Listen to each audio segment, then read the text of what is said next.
வணக்கம். Welcome to Kavitha's flavour. திடீர்னு பசங்க கேக் சாப்பிடணும்னு ஆசைப்பட்டாங்க. இதுக்கு கடைக்கு போயிட்டேன். வீட்ல ரொம்ப சிம்பிளா அவன் யூஸ் பண்ணாம, பீட்டர் எதுவும் யூஸ் பண்ணாம இந்த கேக் வந்து ரெடி பண்ணலாம். வாங்க எப்படி செய்யலாம்னு சொல்லிட்டு வீடியோல போய் பார்க்கலாம்.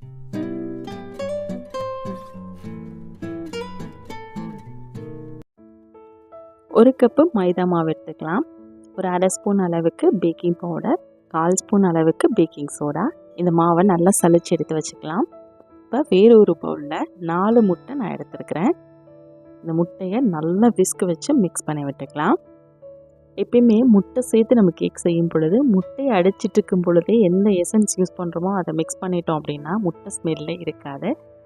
ஒரு கப்பு மைதா மாவுக்கு 1 கப் அளவுக்கு பொடிச்சு வச்சுருக்க சுகர் வந்து இப்போ கொஞ்சம் கொஞ்சமாக சேர்த்து அதையும் நல்லா கலந்து விட்டுடலாம். இது கூடவே 1/2 கப் அளவுக்கு மெல்ட் பண்ண பட்டர், அது கூடவே 1/2 கப் அளவுக்கு ரீஃபைண்ட் ஆயிலும் சேர்த்துட்டு நல்லா மிக்ஸ் பண்ணி விட்டுடலாம். அவ்வளோதான், இது எல்லாமே சேர்த்தாச்சு. இப்போ கடைசியாக நம்ம சலிச்சு வச்சுருக்க மைதா மாவையும் இதோட சேர்த்துட்டு நல்லா மிக்ஸ் பண்ணி விட்டுடலாம். நல்ல ஸ்மூத்தான ஒரு கன்சிஸ்டன்சிக்கு வரணும். கேக் பேட்டர் ரெடி ஆயிடுச்சு. ஏற்கனவே நான் குக்கரை ஒரு 10 நிமிஷம் ப்ரீஹீட் பண்ணி வச்சுருக்கேன். கேக் பேட்டரை நம்ம மோல்டில் ஊற்றிட்டு ஒரு 45லேருந்து 50 நிமிஷம் வரைக்கும் நம்ம கொஞ்சம் மீடியம் ஃப்ளேமில் பேக் பண்ணி எடுத்துக்கலாம்.